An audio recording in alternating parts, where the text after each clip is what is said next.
চারিদিকে বৃষ্টির আমেজ, চলুন আজ খিচুড়ি খাওয়া যাক, তবে কিন্তু নিরামিষ খিচুড়ি।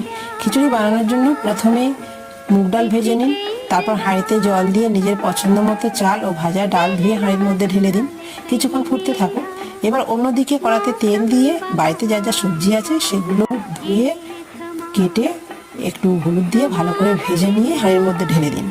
আবার কিছুক্ষণ ফুটতে দিন। তারপর ওই কড়াতে তেল দিয়ে 5 ফোড়ন, তেজপাতা, দারচিনি, এলাচ ও লবঙ্গ দিয়ে নেড়ে নিন।